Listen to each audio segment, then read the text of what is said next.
오늘 이 말씀 가지고 하나님께서 우리들에게 주신 말씀의 제목을 함께 나누기를 원합니다. 적색 신호가 나타나면 주님을 찾아야 합니다.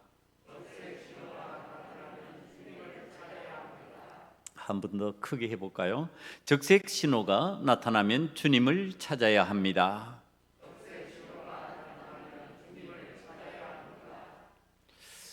지금 격주로 제가 신약을 설교하고 있죠. 한 주는 구약, 한 주는 신약을 설교하고 있습니다. 신약 부분의 설교를 할 때는 다시 과거를 되짚어보는 설교의 형식으로 지금 들어가고 있습니다. 과거에 내가 전한 말씀이 어떻게 나에게 임하셨는가, 그리고 우리 성도들에게는 어떻게 전달이 되었을까, 그것을 생각하면서 회상하는 설교를 다시 합니다. 오늘 제가 그 신약 부분을 이렇게 살피다가 제 눈에 들어온 게 적색 신호라는 설교였습니다. 이 적색 신호는 위험을 알리는 대표성을 지닌 신호입니다. 우리의 삶의 자리에서 적색 신호가 나타나 삶의 위험을 알려주는데, 그 위험을 무시하면 고통을 당하고 잘못되면 끝내는 죽음에 이르는 상황을 맞이하게 됩니다. 그래서 적색 신호를 울리는 구급차가 달리면 그 위태로움을 다 인식하고 길을 비켜주잖아요. 차량들이 옆으로 이렇게 벗어납니다. 빨리 가라고, 그 위급한 거 살려내라고. 자, 이 세상에서 적색 신호에 대한 우리의 반응입니다. 그럼 세상을 살아가는 우리가 신앙적으로 이런 적색 신호가 나타나지 않을까입니다. 신앙의 적색 신호는 과연 없을까? 언제나 녹색 신호등만 보고 있을까? 그렇지 않다고 하는 사실, 오늘 본문을 대하면서 깨닫게 됩니다. 자, 이 신앙적인 적색 신호에 대한 것을 갖다가 좀 더 이해하기 위해서 세상에서 적색 신호가 우리 삶에 나타나는 어떤 증상들이 있는데, 그걸 어떻게 신앙적으로 연결시킬 수 있는 부분이 없을까 하고 제가 이야기를 찾아보다가 발견한 이야기입니다. 턱이 아파서 치과에 갔는데 턱에 저장된 82개의 과잉치아, 이런 제목으로 그 내용이 소개되어 있었습니다. 제가 좀 신기했잖아요. 우리 성인들이 치아가 다 자리를 잡으면 많은 사람은 32개까지입니다. 82개라고 하면 엄청나게 많은 이 턱 관절에 지금 생겼다는 얘기를 하고 있잖아요. 자, 이게 인도 이야기입니다. 인도에서 이가 82개나 난 소년의 사연이 알려져서 이제 놀라움을 자아낸 소식이었습니다. 자, 이가 32개가 자리 잡아야 되는데 엄청나게 많은 수가 이 턱에 자리를 잡게 되면 어떤 현상이 일어날 것 같아요? 그러니까 비정상적이니까 고통이 수반되겠죠. 고통스러울 거 아니에요.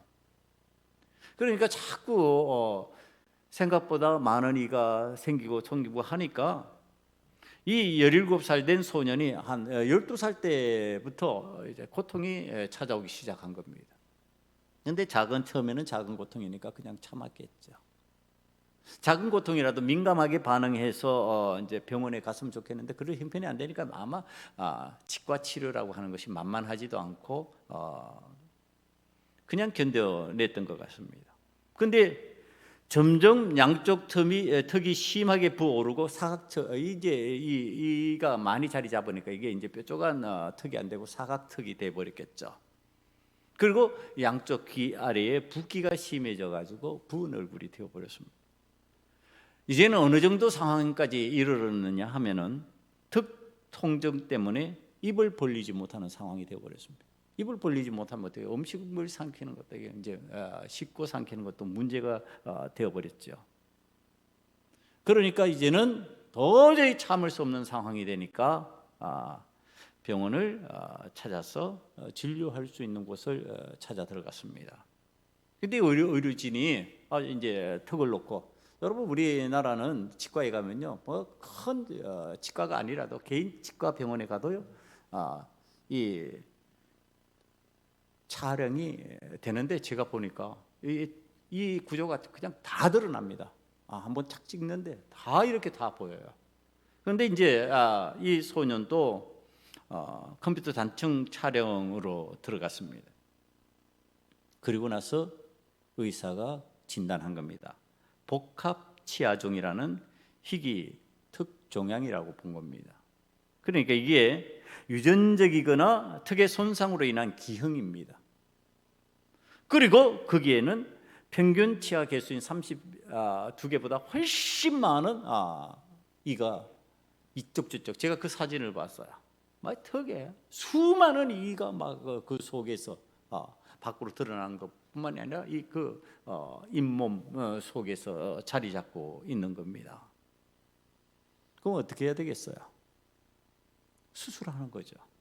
수술이 들어갔습니다. 긴 시간 동안에 그 많은 이들을, 잘못 난 그 이들을 다 제거했습니다. 그리고 의사가 말하는 겁니다. 이 소년이 적절한 때에 치료를 받지 못했기 때문에 수년에 걸쳐서 증상이 악화되었다. 빨리 치료를 받았으면은 고통을 경험하지 않고 힘들어하지 않을 수 있었는데 그냥 참다가 이렇게 되었다. 지금 수술 결과를 놓고 이야기한 겁니다. 여러분, 인생살이를 하다가 보면은 누구나 어떤 집에서나 어떤 교회든지 어떤 사회든지 어떤 국가든지 고통을 수반하는 적색 신호를 보내야 할 위기의 순간을 맞이하게 됩니다. 그때 내 힘으로 그것을 이겨낼 수 있으면 다행이겠지만 이겨낼 수 없을 그때에는 누군가의 도움을 받아야 됩니다. 여러분, 이 소년이 자기 힘으로 그 일을 어떻게 할 수 없잖아요. 그러니까 치과 의사의 도움을 받은 거지요. 자기 치과 의사라고 하는 상대를 정했습니다. 그리고 그로 인하여서 도움을 받게 되는 겁니다. 적색 신호가 왔을 때 적색 신호를 보내면서 그 적색 신호에 반응하는 나의 모습이에요. 누가 이 적색 신호에 효과적으로 대처해 줄 수 있을까? 교회 담임 목사일까? 아니면 내 친한 친구일까? 내 부모일까? 지금 적색 신호를 보낼 대상을 또한 찾아내야 됩니다. 누구이든지 예외 없이 찾아올 수 있는 이 적색 신호라고 하는 것에 대해서 내가 다시 적색 신호를 보낼 수가 없다면 우리는 고통으로부터 해방받을 수가 없습니다. 내 삶을 평안으로 유지해 나가기가 불가능하게 됩니다. 오늘 이 소년이 치과 의사를 상대로 해서 적색 신호를 보내고 자기의 문제를 해결했습니다. 사람에게요. 나와 성정이 같은 사람인데 그 사람에게 신호를 보냈음에도 불구하고 자신의 고통의 문제를 해결했습니다. 그렇다면 오늘 우리가 우리의 구세주 하나님, 전능의 왕, 만유의 주, 창조주 하나님, 우리를 구원하시기 위해서 이 땅에 오셨던 우리 주님, 그 주님에게 적색 신호를 보내면 어떤 현상이 일어날까요? 우리와 같은 성정을 가진 사람에게조차도 적색 신호를 잘 보냈더니 문제가 해결되었다면, 전능의 왕, 만유의 주, 창조주 하나님께 적색 신호를 보내면 어떤 현상이 일어날 수 있을까? 어떤 결과가 우리에게 나타날까? 오늘 성경 말씀이 그 부분을 이야기해 주고 계십니다. 인생의 위기에서 적색 신호를 보내며 인생의 위기를 탈출하는 신앙인이 오늘 성경에 등장합니다. 11장 3절을 보면요, 이에 그 누이들이 예수께 사람을 보내어 이르되 주여 보시옵소서 사랑하시는 자가 병들었나이다 하니, 이 누이라고 하는 것은 나사로의 지금 동생들 마르다와 마리아를 의미합니다. 이 두 사람이요, 예수님께 지금 적색 신호를 보내고 있는 거죠. 예수님께서 사랑하시는 자가 지금 병들었어요. 힘들어요. 우리 힘으로 안 되네요. 내 힘으로는 안 되네요. 지금 그렇게 신호를 보내는데요, 여기서 묘한 성경적 단어가 등장을 합니다. 그 단어가 뭐냐 하면요, 사랑하시는 자예요. 예수님께서 지금 사랑하시는 자가 병들었나이다. 예수님이 사랑해 주시는 그 사람이 병들었습니다. 그 사람 또한 예수님을 사랑하고 있는 사람인데 그 사람이 지금 병들었습니다. 지금 뭐예요? 예수님의 사랑에 호소하는 적색 신호예요. 그리고 지금 그 신호를 보내는 이 자매가 과감하게 사용하는 단어예요. 사랑하시는 자. 주님이 사랑하시는 자입니다. 이건 뭐예요? 관계를 얘기하는 겁니다. 예수님과의 관계가 사랑하시는 자의 관계인 걸 예수님 알지 않습니까? 예수님 저희 사랑해 주는 줄 우리가 알고 있고요, 우리가 예수님을 사랑하는 줄 우리가 주님께서 아시는 줄 압니다. 지금 그 얘기하는 거죠. 여러분, 위기의 순간에 그 위기를 극복할 수 있도록 도와주세요 할 수 있는, 자신 있게 할 수 있는 사람들의 신앙적 자세를 얘기하는 겁니다. 여러분, 우리가 예수님을 사랑하고 예수님이 나를 사랑하신다고 하는 그 믿음을 가지고 있다면은 내가 적색 신호의 위기 순간에 신호를 잘 보낼 수가 있습니다. 그런데 예수님 나 사랑하지 않은 것 같아. 나도 예수님을 그렇게 별다로 사랑하지 않았어. 그럼 어떻게 될까요? 여러분, 그 단어를 못 쓰는 거죠. 예수님 나 사랑하고 계시지요, 그래서 나 힘들어요, 이렇게 못하는 겁니다. 그냥 힘들어요, 그냥 고통스러워요. 이 표현하고 주님 나를 사랑하시잖아요. 내가 주님을 사랑하고 있는 줄 또한 주님께서 아시잖아요. 주님, 그러니 이 문제에 좀 개입해 주세요, 이러는 거. 여러분, 어떤 것이 더 신호를 잘 보내는 방식 같습니까?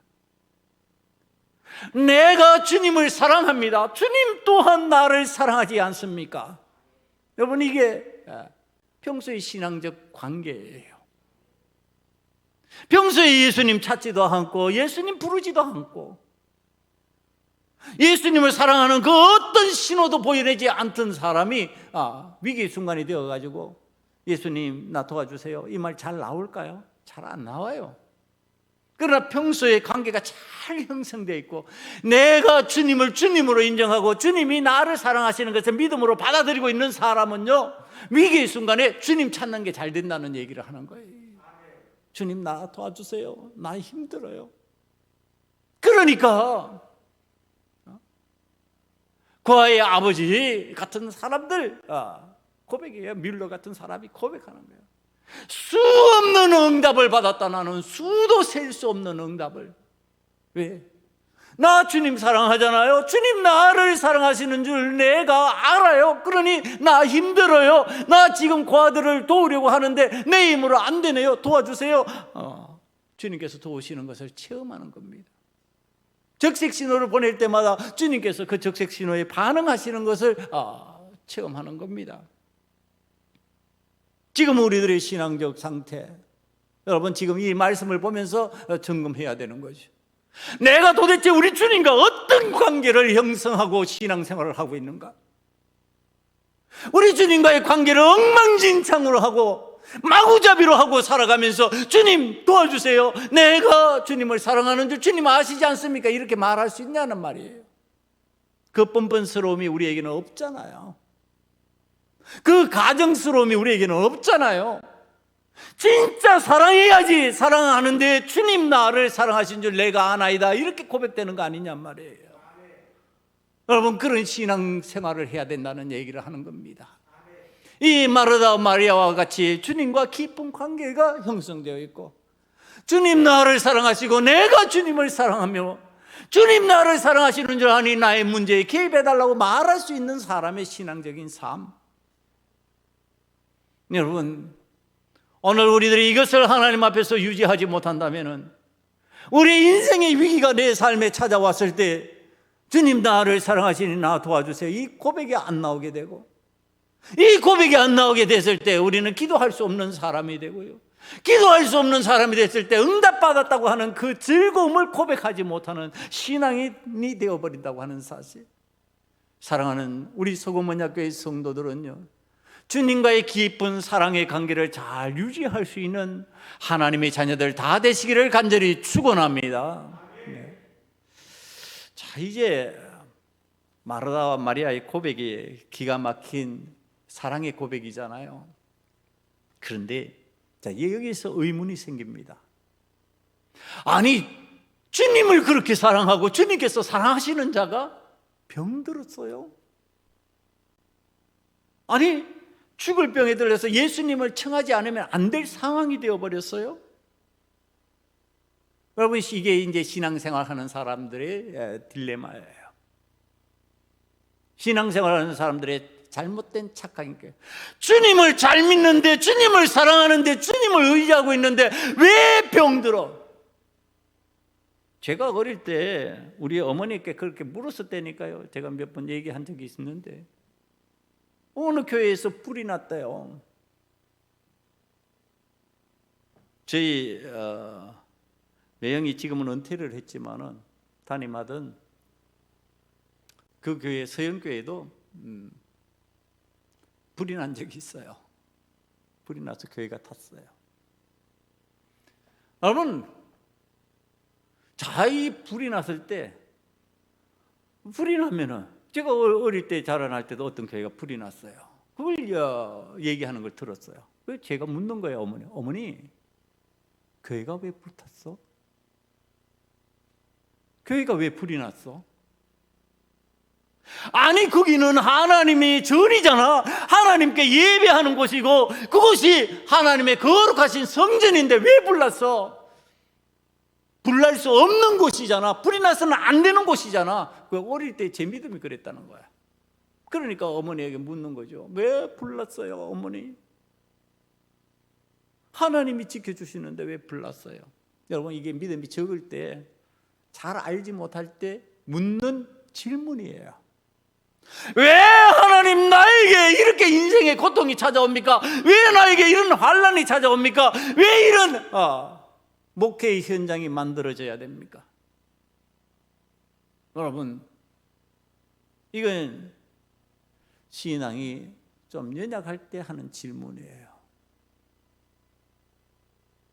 하나님이 사랑하시기 때문에, 주님께서 사랑하시는 자이기 때문에 만사형통해야 되고 무슨 일을 해도 괜찮고 어떤 일을 해도 다 성취될 수밖에 없다고 하면은요, 우리는 성경을 잘못 읽고 있고 신앙생활 잘못하고 있는 거죠.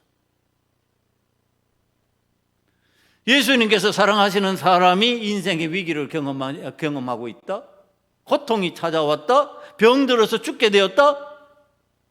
왜 그럴까요? 자, 우리가 예수님을 사랑해요. 우리가 하나님을 사랑해요. 그러면은 하나님을 사랑하고 예수님을 사랑하면서 우리가 신앙생활 잘 하려고 그러는데 대적 마귀가 그냥 놔둘까요? 해방할까요? 주님이 이 땅에 오셔서 공생애를 시작하려고 그럽니다. 기도로 들어가셨어요? 그때 누가 해방해요? 마귀가 해방하죠. 유혹 세 가지 던지면서. 마귀는 어떻게 하든지 넘어뜨리려고 하죠. 하나님의 역사가 이 땅에 잘 드러내는 것을 원치 않는 거죠.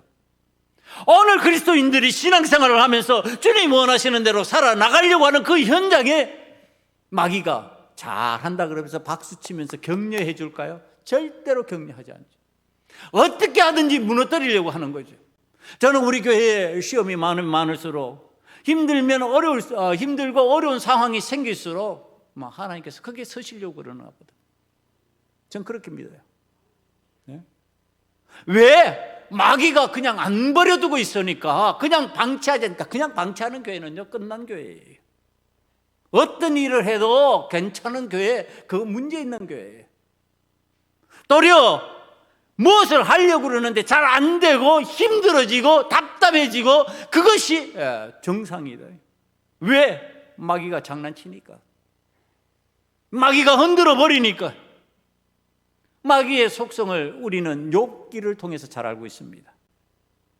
자, 욥이 하나님의 은혜 안에서 평안의 복을 누리고 그가 하나님을 잘 신앙함으로 인하여서 그가 동방의 의인으로 덕스럽게 살아갑니다. 그런데 마귀가 하나님 앞에서 그러잖아요. 하나님께서 복 주셔서니까 그러는 거지. 자녀 많이 주시고 그의 건강 주셔서 그러는 거지. 그러니까 그렇게 믿는 거지. 그렇게 하면 누구나 안 믿을까요? 이렇게 하나님 앞에서 하나님의 뜻을 거역하는 자로 만들어버리는 방법을 시도하고 있는 겁니다. 자, 그의 생애를 망가뜨려라. 그의 자녀들을 다 죽여라. 그가 갖고 있는 재물을 다 없게 만들어버려라. 그의 몸을 망가뜨려라. 그럼에도 그가 하나님을 섬기는지 보자. 여러분, 마귀가 그렇게 하나님을 섬기는 자를 해방시키는 겁니다. 여러분, 그것을 그냥 수용하고 그냥 순응하고 살아가는 것이 신앙의 방법이 아니라 그것을 대적하여 이겨내고 하나님 영광을 드러내는 방식으로 바꿔버리는 거, 이게 신앙생활입니다. 여러분, 하나님 앞에서 그런 담대한 믿음을 가지는 거, 위축되고 고통 속에서 어쩔 줄을 몰라하고 환난이 찾아오면 쩔쩔쩔쩔 매고 있고, 여러분, 이거는 하나님의 자녀된 모습이 아니다. 인생의 절망 가운데서 오늘 적색 신호를 우리는 보낼 수가 있는데 왜 적색 신호를 안 보내고 있느냐? 왜 못 보내고 있느냐?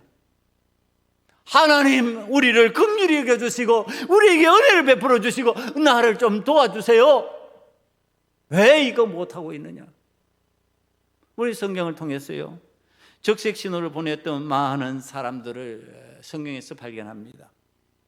예수님의 수제자라고 부르죠, 베드로가. 딱 수제자인데 큰 소리 뻥뻥 치면서 신앙생활 잘 하던 그가 예수님의 십자가 사건 앞에서요, 치욕적인 일을 경험합니다. 닭 울기 전에 3번 내가 나를 모른다고 부인하리라. 아유, 내가요? 다른 사람 다 해도 나는 안 합니다. 그랬던 그가 작은 소녀의 질문에도 쩔쩔매면서 나는 예수의 제자가 아니야. 묻는 사람들마다 나는 아니야, 나는 아니야 손사래를 치면서 배반의 소리를 뱉어냅니다. 인생의 신앙의 적색 신호를 울리고 있는 상황입니다. 그 적색 신호의 위기 순간에 이 베드로가 낭망해서 끝장났나요? 아니에요. 다시 주님 만나잖아요. 다시 주님 만나서 내가 주님을 사랑하는 줄 주님께서 아시나이다. 신앙 고백으로 들어가요. 그러면서 회복되는 거예요.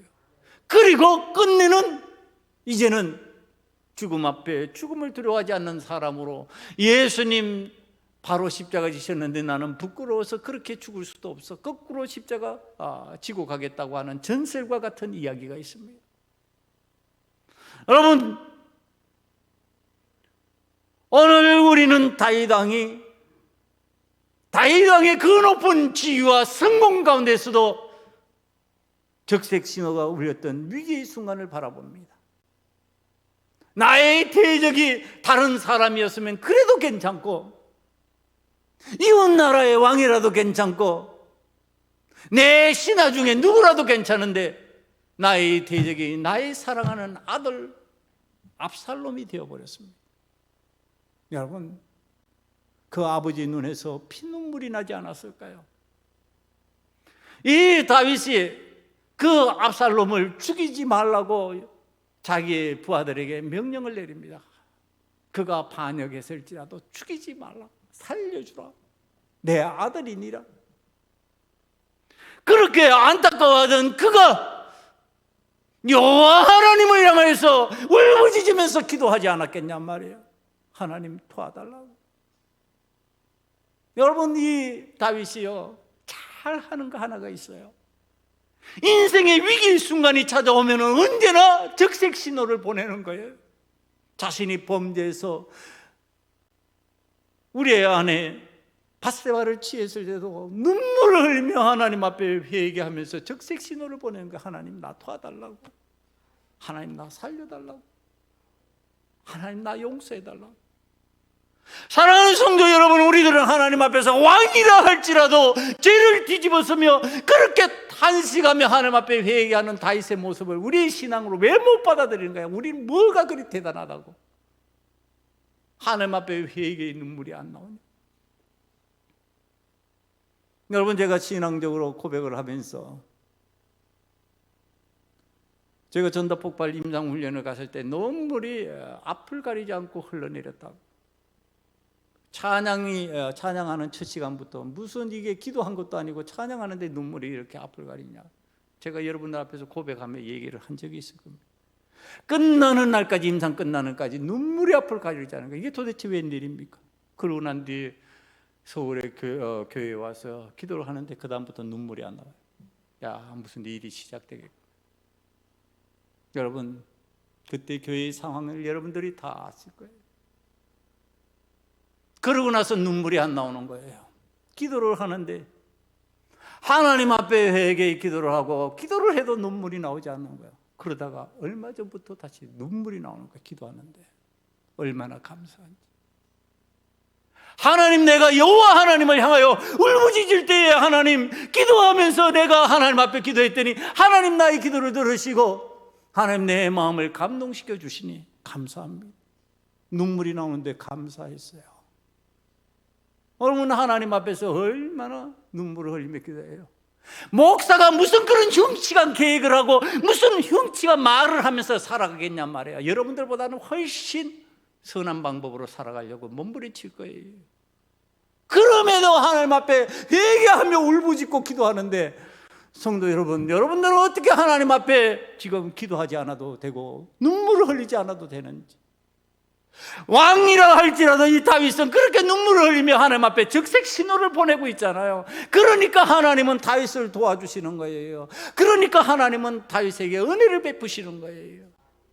우리의 입에서 끊임없이 하나님 나를 도우셨다고, 하나님 나에게 은혜를 베푸셨다고, 하나님 나에게 좋은 것을 주신다고, 그렇게 신앙을 고백하며 살아갈 수 없겠냐는 거예요. 여러분, 미소년 요셉을 생각해 보시길 바랍니다. 족장의 아들로 온갖 사랑을 받으면서 채색 옷을 입고 살아가던 그 사랑스러운 소년 요셉이 어느 날 자신이 사랑하던 형제라고 생각했던 그 형들로부터 배신을 당하고 노예로 팔림을 당합니다. 그의 눈에 피눈물이 나지 않았을까요? 그의 눈에는 과연 눈물이 나지 않았을까요? 그의 마음은 얼마나 찢어졌을까요? 그 위기의 순간에 요셉은 여호와 하나님 앞에 적색 신호를 보내고 있었다고 하는 사실. 하나님, 내가 노예가 되었습니다. 족장의 아들로서 내가 노예가 되었는데, 내가 노예가 된다 할지라도 나는 꿈을 이루는 자가 될 줄 믿습니다. 여호와 하나님께서 나에게 꿈을 주시지 않았습니까? 그 꿈을 안고 이 요셉이 적색 신호를 보낼 때마다 하나님은 그를 도우셨습니다.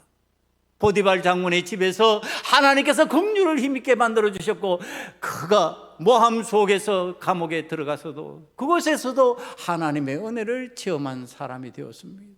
간수가 그를 특별 대우하는 거예요.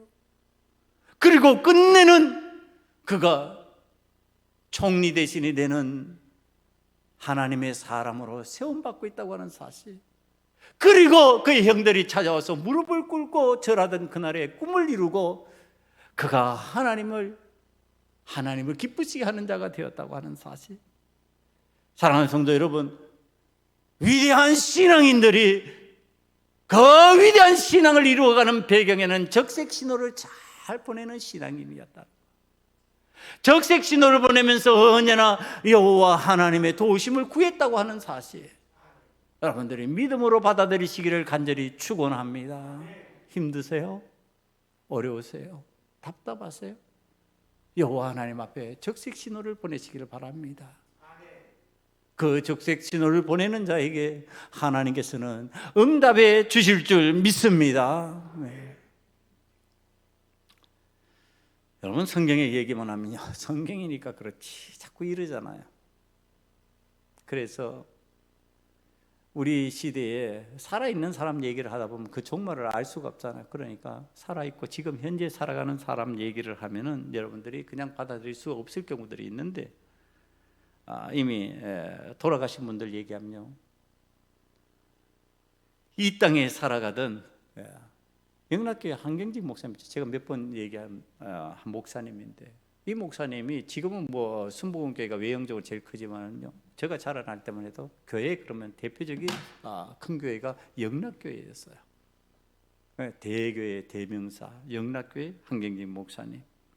이 목사님이 피난을 와가지고 그 이제 영락교회를 개척하고 큰 대교회를 이루었죠.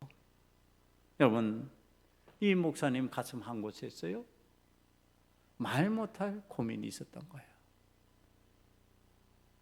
그 남들은 그냥 넘어가 준 사람들도 있었지만요, 옆에서 알게 모르게 찌르는 사람이 있었어요. 그래서 목사님 신사참배했지, 했어요. 신사참배의 그 그늘 속으로 들어가 가지고 안식을 누리고 싶었던 때가 있었던 거예요. 젊을 때 주기철 목사님 같이 용감하게 신사참배 거절하면서 신앙생활을 해보겠다고 결단하지 못하고, 총회가 결의한 사항이니까 나도 그냥 받아들이고 따라가야지 그러고서 따라가던 그 순간에 그는 신사참배하는 자가 되었어요. 어느 날 돌이켜보니까, 여러분, 대교회를 이루었는데 아직도 마음에 그게 빛이 되는 거야. 어느 날 고백을 합니다. 여러분, 저는 죄인입니다. 나는 신사참배했던 목사입니다. 여러분, 신사참배한 그 위기 순간에 그가 평생에 가슴에 담고 있었던 그 고통스러운 것을 오늘 주님 앞에 고백하면서, 주님 나 도와주세요. 그랬더니 그 목사님이 한국의 성자 한경직 목사님이라고 호칭을 들을 만한 목사님이 되신 거죠. 여러분, 오늘 우리가 인생을 살아가면서 허물없고 완벽한 사람이 누가 있을까? 완전한 사람이 누가 있을까?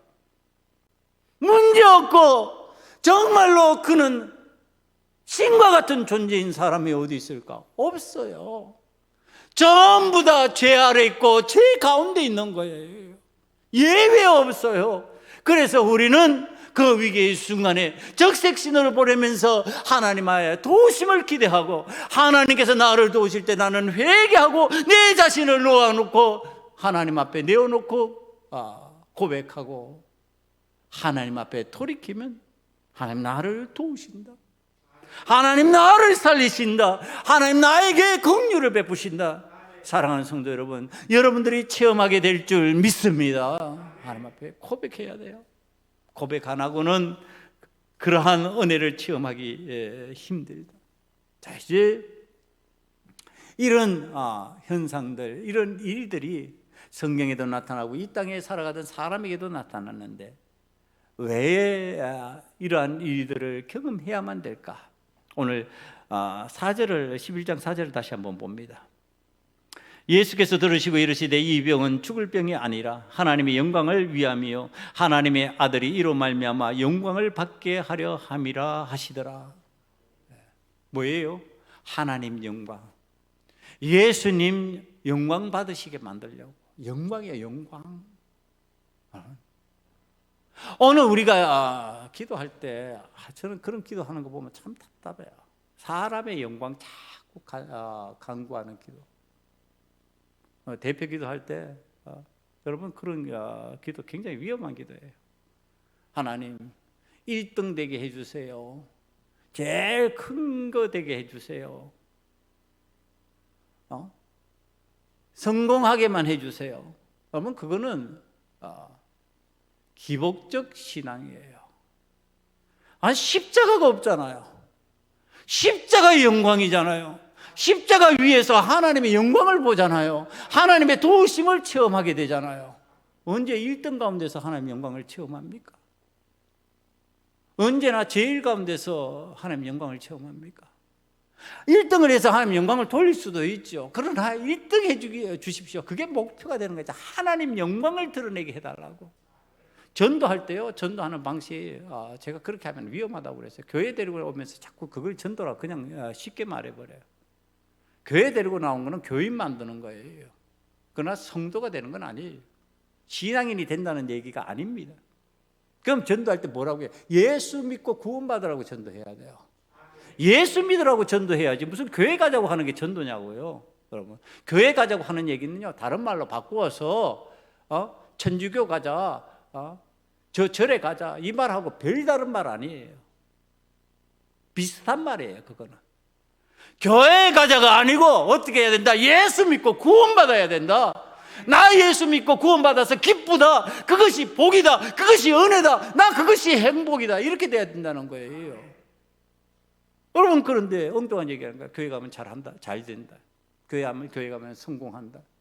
교회 가면은 네 하는 일들에 항상 좋은 일만 생길 것이다. 좋은 일 안 생기는 경우도 있다니까 이렇게. 뭐를 위해서? 하나님 영광을 위해서. 오늘 적색 신호를 보내면서 우리에게 일어나고 있는 거 그거 무엇일까? 여러분 이 일로 인해서 우리에게 은혜를 베푸시는 게 무엇일까? 오늘 성경에 나타나는 이 인물 중에 마리아가요 12장에 등장을 합니다. 12장에 등장을 하는데요 이 12장에 등장하는 성경을 그러니까 이렇게 관통해서 보는 거죠. 그 부분만 보지 말고 관통해서 보면은 이 이제 12장에 나타나는 내용 속에 마리아와 마르다의 등장이 나타나고요. 그리고 또 마리아가 한 일이 등장합니다. 그게 뭐냐 하면은요. 옥합을 깨뜨리고 예수님의 몸에 그 향유를 붓고 자기의 머리털로 예수님의 발을 씻기는 장면이에요. 헌신이 나옵니다. 예수 그리스도를 향한 헌신. 지금 내 오라비 나사로가 살아나는 기적의 은혜를 체험하면서 이 마리아의 신앙이 성장을 해버리는 거예요. 마리아의 신앙이 좋아지는 거예요. 그 좋아진 신앙으로 인하여서 뭐냐? 내가 아끼고 귀하게 여기던 그 옥합 그거 돈으로 바꾸면 엄청난 재산이 되는 귀한 향유 그걸 예수님께 헌신해 버리는 거예요. 헌신자로 바뀌어 버리는 거예요. 헌신하는 은혜가 임하는 거예요. 그게 뭐냐? 신앙의 용사가 되는 거죠. 내가 이제 이런 것에 의지해서 살지 않겠습니다. 내가 전에는 옥합 향유를 내 가슴에 품고 이것만 있으면은 너희들이 나를 비웃어도 나를 조롱해도 나를 우습게 알아도 나는 이것을 품고서 나에게는 이런 보물이 있어, 이런 재물이 있어, 이것 가지고 팔아서 쓰면은 나는 넉넉하게 살아갈 수 있어. 그렇게 했는데 이제는 그거 의지하지 않겠습니다. 주님 의지합니다. 바뀌어버렸다니까요. 여러분 오늘 이 마리아가 적색 신호를 보내면서 하나님의 은혜를 체험하고 예수 그리스도의 구원의 은혜를 체험하고 삶의 은혜를 체험하고 내 오라비의 문제가 해결되는 방식을 체험하면서 내 믿음이 성장해버린 거예요. 내 믿음이 성장하니까 그 다음에 헌신이 나오는 거죠. 여러분, 우리의 신앙이 성장하면 어떤 현상이 나타난다고요? 헌신하는 자가. 여러분, 교회 신앙생활을 하면서요, 평생 교회 청소 한 번 안 해봤다. 문제 있어요. 내가 신앙생활을 하는데 교회에 나와서 다른 사람을 위해서 중보기도 한 번도 안 했다. 문제 있어요. 내가 교회에 나와서 하나님 앞에 정말로 하나님 기뻐하시는 것을 위해 가지고 내 몸을 들여보지 않았다. 문제 있는 거예요. 여러분, 헌신하게 되어 있다니까. 내가 하나님 앞에서 적색 신호를 보내고 구원의 은혜를 받아서 신앙이 성장하면은 그것으로 인하여서 헌신하는 자가 된다. 지금 하나님은 나를 왜 적색 신호를 보내면서 치유되고 회복되게 만드시는가? 나에게 은혜를 베푸셔서 내가 용사되게 만드시려고 그러시는 것입니다. 용사되지 않는 나약한 신앙인으로 버려두기 위해서 그런 것 아니다. 나약한 것은 그냥 놔둬도 나약해져요. 그러나 용사되기 위해서는요, 거친 일을 경험하는 거예요. 여러분, TV에서 강철 부대인가 보지 않으셨어요? 그 특수부대의 요원들, 훈련받은 사람들 어떤 모습으로 움직여요? 보통 사람들하고 똑같아요? 달라요. 하나님 앞에 신앙적인 용사가 되려면은요, 내 움직임이 달라져야 되는 거예요. 내 삶의 모습, 신앙적 모습이 달라져야 되는 것이다. 오늘 우리는 적색신호를 예수님께 분명히 보내고 있습니까? 그런데 예수님은 어떻게 반응하는 것 같습니까? 여러분들에게 나타나는 현상 중에 6절 말씀과 같이 반응하시는 모습이 혹시 드러나지 않습니까? 6절 한번 볼까요? 나사로가 병들었다 함을 들으시고 그 계시던 곳에 이틀을 더 유하시고요. 아니, 지금 병들었다 그러면요, 사랑하시는 자이니까 빨리 좀 와주세요. 그리고 통보했으면 후다다다닥 뛰어와야 될까요? 여러분, 신앙생활을 하면서 자꾸 우리가 신앙이 나약했을 때, 연약했을 때 나타나는 현상 중에 하나가 후다닥이에요. 후다닥. 후다닥 신앙이에요. 하나님 들으셨으면 후다닥 해주셔야지. 아니, 내가 기도했으면 후다닥 응답해 주셔야지. 빨리빨리 응답해 주셔야지. 여러분, 그런 거예요. 아니, 오늘 주님 보니까 이틀을 더 유하셨다니까, 사랑하는 자인데도 후다닥이 아니에요. 여호와 하나님의 때에 하나님께서 계획하시는 방법으로, 하나님의 은혜의 방법으로 나에게 은혜를 베풀어 주시옵소서. 이게 신앙이 성장된 사람들의 기도 방식이에요. 후다닥요, 나약한 자의 방식이에요. 조급함, 아직 연약한 사람의 방식이에요. 뭐 하지 말라는 게 아니라, 여러분 하나님 앞에 기도할 때 후다닥 해주세요. 빨리빨리 해주세요.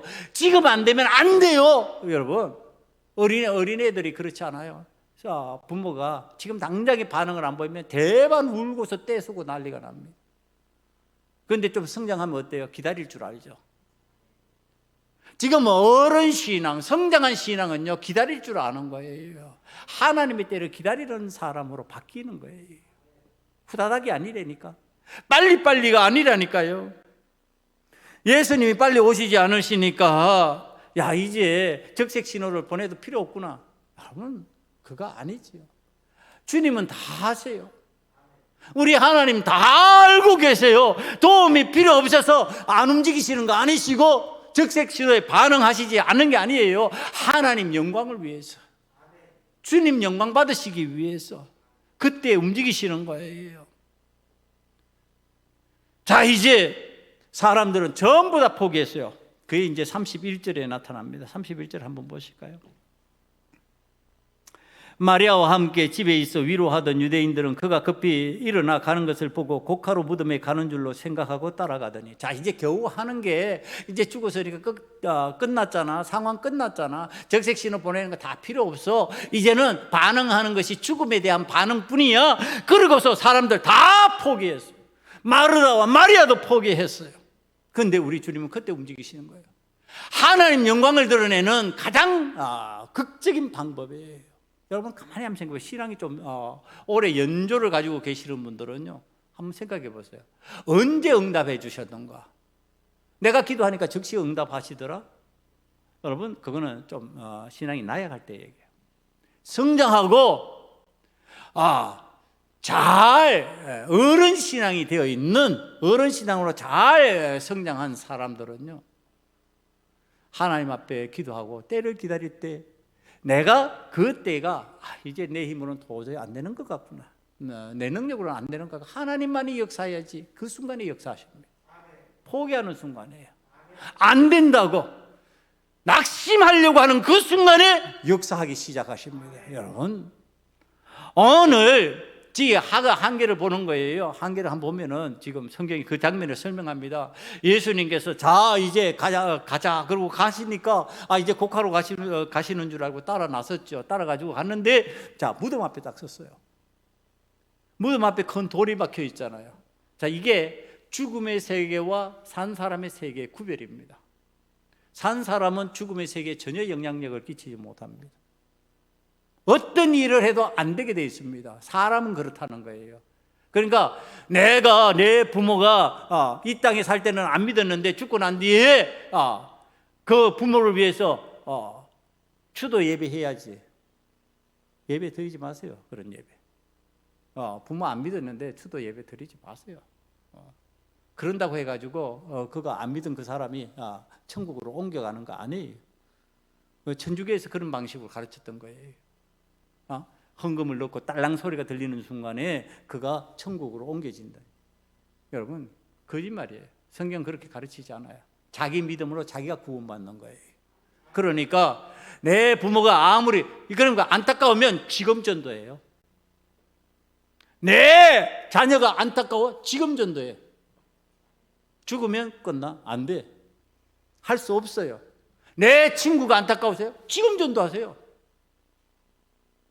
여러분 지금 철저히 믿게 만드세요. 그리고 구원의 자리로 들어갈 수 있게 만들어 주세요. 여러분 그거 필요해요. 죽으면 끝나요. 울고불고 난리쳐도 필요 없어요. 자 그런데 돌문에서 영향력이 없다는 얘기를 하는 겁니다. 그런데 예수님이 문을 열라고 그러세요. 돌문을 열라고. 돌문을 열었어요. 그랬더니 우리 주님께서 영향력을 발휘하기 시작합니다. 야 나사로야 나오너라. 여러분 이 주님께서 이렇게 하는 방식이 이게 뭐냐 하면은요, 우리는 한계가 있어서요 안 돼요. 근데 우리 주님이 하시면 되는 거예요. 네. 여러분들 한계에 부딪혔을 때 하는 방식이에요. 여러분들이 돌문 앞에 가로막힌 것처럼 죽음의 세계와 산 사람의 세계가 구분되는 그때 한계에 부딪혀서 아무것도 할 수 없다고 생각하는 그 순간이 왔을 때 우리 주님께 부탁하면 우리 주님은요 그 한계를 뛰어넘는 역사를 하시는 거예요. 그 주님이 어떤 주님이? 창조주 하나님, 전능의 왕, 만유의 주예요. 그러니까 못 하실 게 없는 거죠. 그러니까 지금 냄새나는 사람, 죽어서 시체 냄새가 난다고 생각했던 그 나사로가 벌떡 일어나서 산 사람의 세계로 나오는 겁니다. 여러분 오늘 우리들이 하나님 앞에서 적색 신호를 보내야 되는 이유가 여기에 있습니다. 문제에 제한이 없다니까요. 한계에 갇히지 않는다니까요.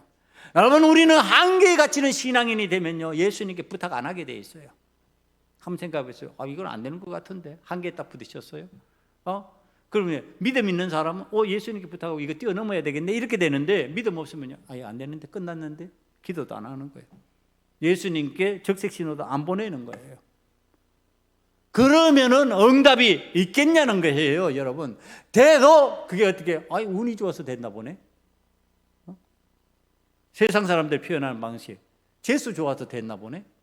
이래야 될 거 아니냔 말이에요. 기도하고 하나님께서 이루어졌다고 생각해야 하나님께 영광을 돌리죠. 하나님이 해주셨구나. 우리 주님께서 내 기도에 응답해 주셨구나. 여러분 그래야 되는 거예요.